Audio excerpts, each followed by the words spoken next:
Hoy vamos a descubrir el centro histórico de Elda y en ese viaje a través del tiempo, la primera parada obligatoria estaría bajo mis pies, en el corazón del núcleo histórico de Elda, en el entorno de la ermita de San Antón. Empezamos aquí sobre todo porque sospechamos que en época islámica el origen de la comunidad musulmana la tenemos en los alrededores del castillo, entre el montículo donde está la fortaleza y la actual ermita de San Antón. Probablemente se asentó la primera comunidad islámica y a partir de esa comunidad crece la Elda medieval. No sabemos a ciencia cierta cómo era esa primera instalación, hay que sospechar que era una pequeña aldea, un caserío. Sí, cada vez tenemos más claro que esa aldea o ese caserío creció en torno a algunos elementos estratégicos, por ejemplo el río, el Vinalopó, en este sector, en la zona del puente de la estación, tenía un pequeño paso, un pequeño vado, y ese vado conectaba ambas riberas. En segundo lugar, en el entorno de ese paso, de ese vado, había un manantial, una zona en la que el agua surgía. De hecho, el nombre histórico de esa partida, la partida de la Alfaguara, nos recuerda, nos remite a un manantial de agua corriente. Hay que recordar también que la cultura islámica, que nace en el desierto y que por tanto intenta aprovechar al máximo el agua, cuida especialmente este recurso. Junto al vado del río, junto al paso del río, junto al manantial, el tercer elemento estratégico que nos explica el porqué de la Elda medieval está en el montículo del castillo. En esa colina, desde esa colina se protege, se da sentido a la organización de la comunidad islámica. Y en cuarto lugar, tenemos o conocemos por los textos antiguos la existencia de una antigua mezquita que luego se convirtió en ermita de San Antón. La mezquita es un lugar sagrado para el mundo islámico, la ermita o la iglesia es un lugar sagrado para el mundo cristiano. Nos recuerda cómo a lo largo de los siglos las ideas religiosas o los espacios religiosos se perpetúan, se reutilizan, de manera que si sumamos las variables, el río con las tierras fértiles alrededor, el agua, la fortificación del castillo, un lugar sagrado, empezamos a encontrar los ingredientes de lo que luego sería la comunidad musulmana de Elda. Tenemos un problema y es que no sabemos todavía la fecha en la que se origina este primitivo núcleo. Como sucede en ciencia, como sucede en arqueología, hay investigadores que apuestan por una creación de esa aldea, de esa alquería, a partir del siglo VIII, cuando se abandona el monastil, y hay quien apuesta al origen de la Elda medieval en torno al castillo, entre el siglo XI y siglo XII, con independencia de que aceptemos una u otra idea. Lo que sí que sabemos es que a partir de ese primitivo núcleo va creciendo el poblamiento en dirección hacia el este y sobre todo alrededor de la ladera del montículo del castillo. Con el paso del tiempo hemos ido reconstruyendo la historia del principal hito de esta zona, que es la antigua mezquita vieja o mezquita bella. Sabemos que desde sus orígenes hasta bien entrada la época moderna fue uno de los principales lugares religiosos de la comunidad. Con el tiempo la mezquita Aljama o la mezquita mayor, situada en la actual iglesia de Santa Ana, fue el lugar de referencia para la comunidad islámica, pero durante mucho tiempo esa mezquita bella fue un referente. Estaba además ubicada en una encrucijada de caminos. La salida natural de Elda, una de las salidas naturales, el portal de San Antón o San Antonio o el portal de la Tramontana, se sitúa también en este eje. A partir de la conversión de la antigua mezquita en ermita o capilla, entramos en otra página de la historia de la vía medieval, cuando poco a poco el culto cristiano se va asentando en estas tierras. Las fuentes nos cuentan que el culto a San Antón no fue inmediato en esta ermita. Sabemos que durante un tiempo compartió la advocación con Santa Catarina Mártir. De hecho, el culto a San Antón es bastante más antiguo en la villa. Sospechamos que en la capilla del castillo ya se rendía culto a San Antón desde el siglo XV, pero fue seguramente a partir del siglo XVII cuando toda esta zona vincula definitivamente su sentido al culto a San Antón. De hecho, la calle que está frente a mí era la antigua calle de San Antonio, San Antón. Existe otra calle, la del Horno de San Antonio, en el entorno de la Plaza de la Constitución. A partir de la expulsión de los moriscos y la posterior repoblación, todo este barrio en torno a esta zona se llama también barrio de San Antón o San Antonio. Y la plaza sobre la que estamos es también la plazoleta o la plazuela de San Antón. Lamentablemente la arqueología todavía no ha dado pistas suficientes para ir reconstruyendo el paisaje de esta primitiva elda. Tenemos algunas pistas, algunos signos. Es posible que bajo nuestros pies o a mis espaldas se encuentren las ruinas de la antigua mezquita convertida en ermita. Es importante subrayar que la actual ermita de San Antón no se sitúa sobre la antigua ermita histórica. Cuando la antigua ermita fue demolida y destruida entre finales de los años 20 y principios de los años 30 del pasado siglo, la posterior reconstrucción no se hizo aprovechando el lugar histórico, sino que se retranqueó unos metros y se acercó un poquito más al río. De manera que estamos ante un espacio público tradicional, la plazuela o plazoleta aún de sus raíces en época medieval y moderna. Si rastreáramos documentación escrita seguramente nos iríamos a la época medieval, y se ha convertido en un hito para los habitantes tradicionales del barrio y actualmente sobre todo un hito festivo y festero vinculado al culto de San Antón como patrono de los moros y cristianos de Elda.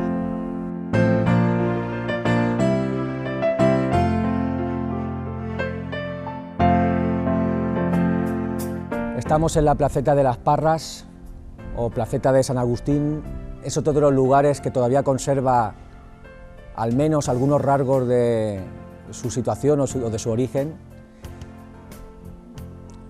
Seguramente es un espacio que desde inicios de época moderna forma parte del paisaje del centro histórico de Elda, una plaza pequeña, con dos pequeñas entradas y salidas, en las que la gente hacía la vida tradicional en la calle a partir de la llegada del buen tiempo. El propio nombre de la plaza de las Parras nos lleva a una época y un momento en el que la mayor parte de la población de Elda vivía de la agricultura, de la huerta, en cierta medida también de la ganadería. Es la Elda anterior a la industria del calzado, que poco a poco ha ido borrando y diluyendo sus huellas, pero que ha formado parte de nuestra vida como comunidad durante muchos siglos. Y en esta Elda agrícola, esta plazoleta, una plazoleta de barrio, algo alejada del corazón de la villa medieval, de la plaza de arriba y de abajo, nos sirve para ilustrar esa vida en la calle, ese lugar de espacio y de encuentro entre los vecinos de este pequeño barrio. Quedan todavía algunas pistas o algunos signos de esta Elda antigua, de este centro histórico que se ha ido diluyendo a partir del siglo XX. A mis espaldas se conserva en la casa que se ha convertido actualmente en un cuartelillo vinculado a la fiesta de moros y cristianos, parte de las jambas y el dintel de una de las viviendas que a día de hoy sospechamos que son de las más antiguas de este barrio. En el dintel puede leerse una inscripción en la que figura la fecha seguramente de la reforma de esta vivienda, 1795. Realmente queda poco en Elda que podamos relacionar o asociar al siglo XVIII, cuanto más ir un poco más atrás en el tiempo. La imagen física de la plaza no la conocemos, pero podemos sospechar que sería una plaza con una fuente o un abrevadero central. En sus alrededores, hace unos años, una excavación arqueológica localizó parte de una almazara. Las almazaras o las casas almazaras formaban parte del paisaje tradicional del corazón de la Elda medieval y moderna. La explotación de la oliva y la conversión de la oliva en aceite, de la misma manera que el aprovechamiento de la vid para hacer uva o de los productos de huerta, formaban parte de las ocupaciones habituales de las gentes de Elda. Unas gentes que además hay que recordar que eran mayoritariamente de tradición o de origen islámico hasta la expulsión en 1609 de los moriscos. Algunos estudios nos recuerdan que seguramente las gentes que viven en este barrio hasta principios del siglo XVII son gente mayoritariamente de tradición o de origen musulmán, entre un 88 y un 90% de la población expulsada la población de la Elda moderna es de origen o de tradición musulmana, y la población cristiana era claramente minoritaria hasta el siglo XVII. Hay que recordar además que también existía una pequeña parte de la población de tradición judía, unas pocas familias, pero eso nos lleva a pensar que en el fondo la Elda medieval, como la mayor parte de las comunidades del valle, era un mundo mucho más híbrido, de mezcla, de lo que pensamos.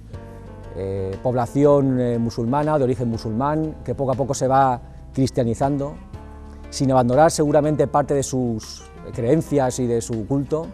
Una población cristiana que poco a poco va creciendo, que vive sobre todo en los alrededores del castillo, y una población judía claramente minoritaria. Esta es seguramente la Elda medieval. La plaza de las Parras, buenos días, nos recuerda también que el conjunto de calles y de viales de esta Elda medieval se acerca mucho a lo que todavía se conservan en algunas ciudades del sur de la península ibérica y del norte de África. Calles estrechas, pavimentadas seguramente con tierra batida, tierra prensada, tierra compactada, en algunos casos se utilizaba el empedrado, callejuelas sinuosas con viviendas de un par de alturas, algunas con una cámara, y un tipo además de estructura urbana que, siguiendo la tradición islámica, se organiza alrededor de la fortificación y del castillo, y poco a poco, a medida que la Elda musulmana se va convirtiendo en villa medieval, empiezan a trazarse viales que conectan las entradas y salidas principales de la comunidad. Hemos atravesado antes el portal de San Antonio, y a partir de esa entrada histórica que conecta el río con la salida natural hacia Monóvar y Petrer, conectaríamos con un conjunto de calles, la antigua calle de San Antonio, la antigua calle de Cantó y la calle del Mesón, que forman un eje este-oeste que se dirigiría en dirección hacia Alicante. Es una de las principales arterias de esta Elda moderna, y con el paso del tiempo permitió pues una conexión cómoda entre las entradas este y oeste de la villa.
Estamos en la calle del Castillo. En realidad la calle del Castillo es como un pequeño fósil, tanto por su trazado, que conserva parte del original, como por su anchura. Nos recuerda cómo eran las calles del centro histórico de Elda. Además nos recuerda cómo históricamente la antigua Plaza de Arriba, uno de los lugares fundamentales de la villa, y el castillo se conectaban a través de este pequeño vial. Hace unos años se descubrió en el interior del Palacio Condal, del castillo Palacio Condal, un pasadizo o escalera que conectaba las habitaciones nobles del palacio con la iglesia de Santa Ana, en realidad con la plaza en la que se ubica la iglesia, a través de una escalera en forma de hélice, de una escalera helicoidal, se podía entrar o salir discretamente del monumento en pocos minutos, sin necesidad de pasar por la puerta principal o por el acceso principal del castillo. Esta calle del Castillo hunde sus raíces en el siglo XVIII, seguramente ya existe en época coloma, en los siglos XVI y XVII, y está ubicada también en un espacio que en las últimas décadas ha experimentado una enorme degradación. Buena parte del centro histórico de Elda se ha diluido desde el punto de vista arquitectónico, desde el punto de vista funcional, también socialmente el centro histórico está bastante degradado. Algunos pensamos que más allá del relato de la vida en el centro histórico, del relato de las anécdotas, de los hechos, de los nombres de las calles, de las personas que han pasado por aquí, es importante hacer una reflexión sobre el estado actual de este barrio histórico de la ciudad. Me parece que contar solamente anécdotas, historias o fechas a veces nos impide ver que realmente lo que queda del patrimonio histórico de la ciudad en este sector está o se encuentra en un estado bastante preocupante. La recuperación de este espacio necesita, lógicamente, que se impliquen diferentes agentes, tanto las administraciones públicas, como los vecinos del barrio, como equipos de profesionales que pongan a disposición de este lugar pues todo su talento y toda su pericia, porque en realidad estamos ante un reto. Seguramente no podremos hablar de recuperación del centro histórico sin una apuesta que implique a todos los poderes públicos y a los ciudadanos. Tampoco podremos hablar de recuperación del centro histórico de la vía de Elda sin el castillo. A día de hoy no podemos visitar el monumento. Esperemos que en próximos meses sí que sea así, después de la restauración de la muralla o del antemural renacentista. Es importante recordar que alrededor del castillo-palacio se ordena o se gesta la vida de la ciudad. Desde la Edad Media, desde la Elda musulmana hasta el inicio de la industrialización, el castillo es el monumento emblemático de la villa. De hecho, la famosa foto de Jean Laurent de 1858, con motivo del viaje inaugural del tren que unía Madrid y Alicante, la foto de Laurent nos muestra cómo era esta Elda de origen medieval, una pequeña población del medio Vinalopó, que no era ni la más grande ni la más importante, en torno a tres hitos monumentales. Por un lado el castillo Palacio de los Coloma, en segundo lugar la antigua iglesia de Santa Ana, que fue demolida, quemada en el principio de la Guerra Civil, y el antiguo convento de los Ángeles, que fue demolido en 1941. De estos tres hitos, en realidad el que nos queda es el castillo. Probablemente es uno de los monumentos más maltratados de la provincia de Alicante, y estamos hablando de una tierra en la que abundan los monumentos y los castillos. Pero en cambio, a pesar de su estado de conservación, de lo problemático que es a día de hoy su utilización pública y social, tiene un potencial enorme, es un castillo accesible, es un castillo que se inscribe en el corazón de Elda y permite a medio y largo plazo, por su volumen, por su tamaño, por su envergadura y por su riqueza, un uso por parte de la ciudadanía que en el fondo pues es su propietaria, porque pertenece al ayuntamiento. Hay que recordar que cuando hablamos del castillo de Elda en realidad hablamos de tres monumentos en uno. Por un lado, la primitiva fortificación que se construye en torno a mediados del siglo XII o las últimas décadas del siglo XII. Este recinto islámico tenía capacidad también para albergar a buena parte de la población en caso de ataque o en caso de inseguridad. Es una obra fundamentalmente de tapial, nos recuerda cómo la arquitectura de la tierra ha formado parte de nuestra tradición constructiva durante siglos. De hecho, buena parte de lo que queda todavía de las casas antiguas del centro histórico están hechas, o la estructura original es de tierra, de tapial, con diferentes tipos de tapial. Esta fortificación musulmana, que es sobre todo de carácter defensivo, vigila el paso del río y da paso, a partir de la conquista cristiana, al castillo, al monumento feudal, que sería la segunda fase. Entre los siglos XIII y principios del XVI, la primitiva fortificación musulmana se va transformando lentamente, se va reformando y va adaptando sus usos a los intereses de una enorme cantidad de propietarios. El castillo pasa de mano en mano pasa a manos de mercenarios, de órdenes militares, de miembros de la familia real, de las casas reales de Castilla y Aragón, hasta que, sobre todo a partir de la llegada de los Corella en 1424 y de los Coloma casi un siglo después, este monumento, que fundamentalmente es una fortificación defensiva, se va transformando en un recinto palaciego. Este carácter residencial, acorde con la dignidad de la gente que vive ahí, sobre todo, insisto, los Corella y los Coloma, va transformándose y sobre todo va convirtiéndose en un lugar digno para gente con bastante nivel dentro de la aristocracia de la época. Los Corella y los Coloma son nobleza de primera línea, vinculadas a sus respectivas casas reales. La construcción de las torres circulares, sobre todo la conversión de las torres islámicas en torres circulares, la construcción de una entrada en forma de barbacana, es decir, adaptada a los usos del tránsito al Renacimiento, con un arco que permitía una entrada en forma de codo, la construcción del antemural entre finales del siglo XV y principios del XVI, en realidad un segundo recinto que protege y monumentaliza el palacio, o la construcción y el ennoblecimiento de algunos espacios dentro del castillo, nos dibujan una estructura que se convierte probablemente en una de las más importantes de la provincia de Alicante.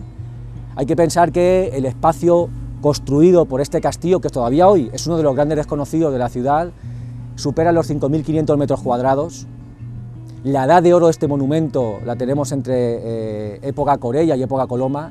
Durante unas cuantas generaciones se convierte en el lugar de referencia, el emblema del poder de una aristocracia, de una nobleza que domina la vía en el valle. La población fundamental de campesina paga los tributos y convierte a los propietarios en gente poderosa. Quiero subrayar además que cuando hablamos del periodo Coloma, fundamentalmente, también de los Corella, pero fundamentalmente de los Coloma, entramos en una etapa en la que no solamente se invierte y se monumentaliza el castillo, sino que se promueve la construcción de la antigua iglesia de Santa Ana, que desde el punto de vista monumental y desde el punto de vista formal es una iglesia renacentista que luego a lo largo del barroco va experimentando transformaciones. Hay que recordar además que esta iglesia no se construye seguramente como una obra nueva, se asienta sobre la antigua mezquita Aljama. De hecho, para dibujar una perspectiva mucho más compleja de lo que pensamos, existe algún documento que deja caer la posible existencia de una sinagoga en ese entorno. De manera que estos espacios religiosos que se van reutilizando con el tiempo nos recuerdan, como he comentado antes, que la Elda medieval es un crisol cultural y un crisol religioso. En esta Elda medieval y moderna seguramente había gente que hablaba o conservaba todavía palabras del árabe, la algarabía que aparece en algunos textos literarios antiguos.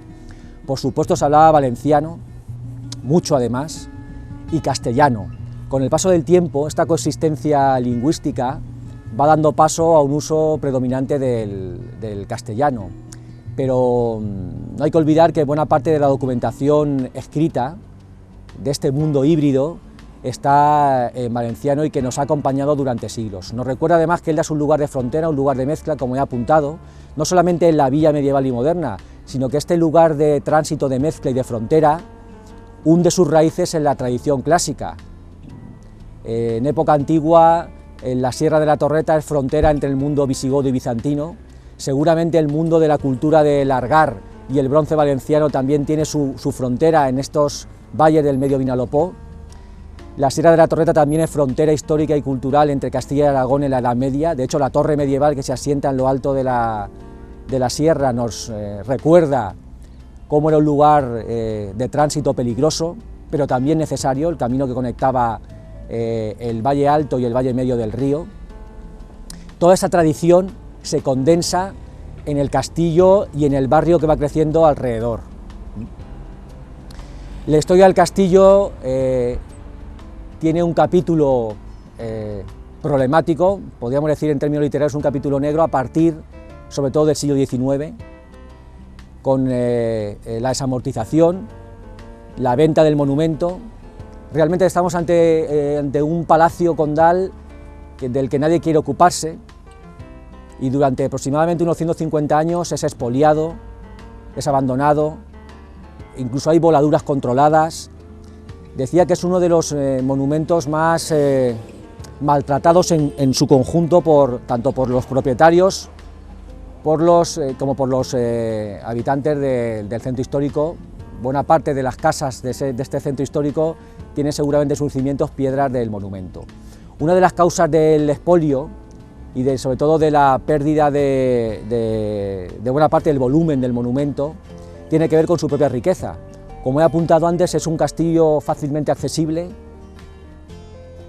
rico, con una calidad constructiva y monumental enorme, de manera que eso invitó claramente al expolio. Solamente a partir de la década de los 80 del siglo pasado, de manera muy lenta y muy tímida, se inicia una cierta recuperación a través de la arqueología y de algunas obras de restauración, seguramente de manera más lenta y problemática de lo que algunos queremos, pues el castillo comienza su recuperación. Yo creo que algunos aspiramos a que este paisaje que está a mi alrededor, que es bastante difícil de asumir para una ciudad como la nuestra, poco a poco revierta y se convierta en un lugar digno y visitable. La apuesta es una apuesta de altos vuelos porque implica, como he apuntado antes, a la participación de la ciudadanía en su conjunto, de los vecinos del barrio, de los poderes públicos, y una apuesta a largo plazo. En los últimos años hemos asistido también a la ocupación de una parte importante de las viviendas del centro histórico por cuartelillos que forman parte del paisaje de los moros y cristianos. La lectura es una lectura doble. Por un lado, este tipo de construcción permite, por la experiencia que hemos vivido en las últimas décadas, conservar o rehabilitar buena parte de estas viviendas del centro histórico, pero por otro lado, la ocupación de estos cuartelillos no es permanente, de manera que la vida, que es lo que realmente puede generar la recuperación del barrio, no la garantizan al 100% estos cuartelillos. La alternativa a los cuartelillos desde la década de los 50 hasta la década de los 90 es la que tenemos aquí a mi lado. Un barrio prácticamente fantasma, desaparecido, que en su momento formaba parte del paisaje tradicional del centro histórico, con sus calles, con sus viviendas.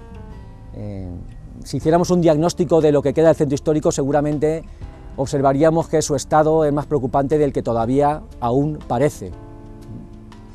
De manera que, en el fondo, la apuesta urbanística, arquitectónica, social, cultural, patrimonial, tiene que hacer atractiva la vida aquí y, como he dicho, pues el reto para esta ciudad es importante en este terreno. Intercomarcal Televisió. Per a tu, per a tots.